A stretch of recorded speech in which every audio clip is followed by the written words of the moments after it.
అత్యాచారం జరగలేదంటున్నారు. జరగనప్పుడు బ్రదర్స్ అయితే ఆ రకంగా చేసే అవకాశం లేదు. మరి ఇక్కడ ఇంకెవరు చేశారు? ఇంకెవరైనా కూడా అంటే దీంట్లో ఉన్నారా? థర్డ్ పర్సన్ ఏదో ఏమంటారు, థర్డ్ పర్సన్ ఇన్వాల్వ్మెంట్ ఉందా అనేది కూడా చూడాలి. ఏదైనా లోకేష్ వదిలి వెళ్ళడం తప్పండి. అందుకని మీరు ప్రేమించకండి ధైర్యం లేకపోతే. ధైర్యం ఉంటే ఏదైనా ఎదుర్కోండి.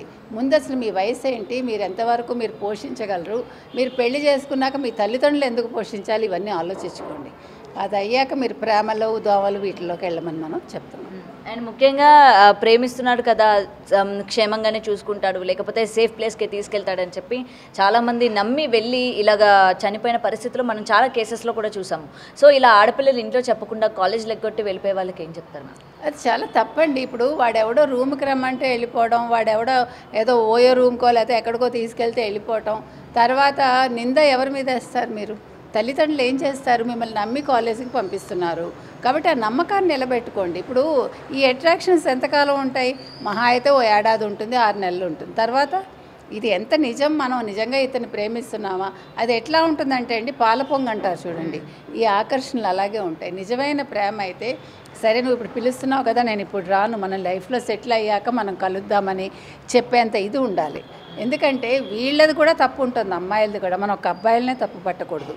మీరు కూడా వెళ్తున్నారు కదా, వెళ్ళే ముందు ఒక్క నిమిషం ఆలోచించుకోండి. లేదు మీరు ఇలాంటివి తెగదంపులు చేసుకోండి. కొన్ని సందర్భాల్లో అబ్బాయిలు కూడా చాలా ఎక్స్ట్రీమ్లకు వెళ్తున్నారు. వాళ్ళని చంపడాలు, పొడవడాలు, వాళ్ళు ప్రేమించమంటే మొహం మీద యాసిడ్లు పోయడాలు, ఇవన్నీ అవి కూడా తప్పే. ఎందుకంటే అసలు మీరు జీవితంలో స్థిరపడకుండా, అసలు మీకు ఒక ఏమన్నా గోల్ లేకుండా లైఫ్లో ఏదో అమ్మాయి కాస్త అందంగా కనిపించింది కదా అని వెంటబడి వాళ్ళని వేధించి మీరేమో జులాయిగా తిరిగి తల్లిదండ్రులను బాధ పెట్టి ఎక్కడికి వెళ్తాయి ఇవన్నీ?